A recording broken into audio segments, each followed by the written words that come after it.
I want the whole world to know that I'm a human being. At the end, I am not pen on paper. I'm not anonymous. I'm a human being created by God.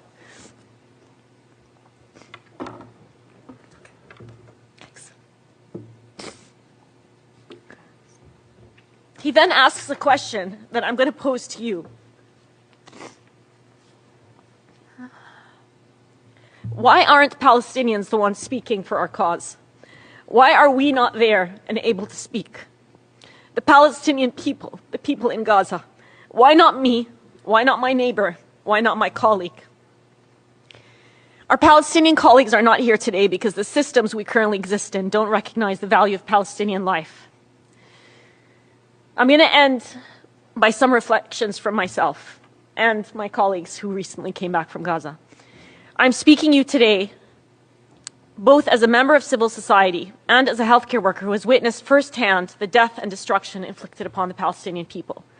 We spent the last 14 months watching as the most live-streamed and documented genocide in history has been met with silence, widespread propaganda campaigns justifying the unjustifiable, silencing and discrediting those who have attempted to expose it.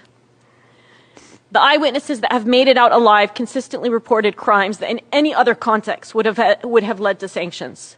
But here, after 14 months of the most grave breaches of humanitarian law, gross violations of human rights, barbaric war crimes, it is met with impotence by individuals, countries, and the very institution represented by this building.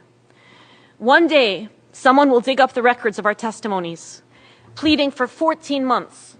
They will dig up the records of Palestinians covering their own genocide when international journalists were unprecedentedly banned from entering. Palestinian children setting up press conferences to tell the world that their lives mattered. We will have to reckon with that history. The precedent that's been set in Gaza, as some of my colleagues here have mentioned earlier, it's going to spread everywhere throughout the world. It signals the demise of rule of law. We've already seen it spread to Lebanon. And as one volunteer surgeon said, when I was in Gaza, I felt like it was a prelude to the end of humanity. If solidarity with your fellow humans is not enough of a reason to act, think about how this is going to spill over. This should be frightening for everyone. I recognize that the words I shared with you today are heavy. But these words pale in comparison to the reality experienced by Palestinians for over 400 days and 76 years before that. Palestinians don't need our pity. They don't need our praise. They need our meaningful and truthful solidarity. And there is no time for despair. In the 24 hours that I'm going to spend in this city, at least 60 children in Gaza will be injured or killed.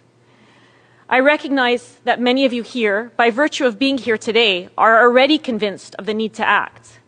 It takes courage to fight a corrupted system, a system that gives disproportionate to countries with terrible records of global violence.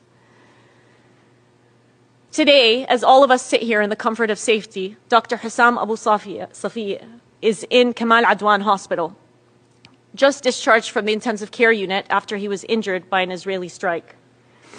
His son was killed not long ago. His 2 daughters are injured.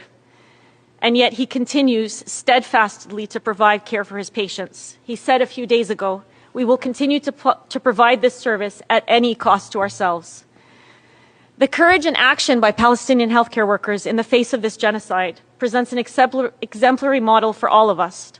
The question I want to last leave you with is, what are we risking? Thank you.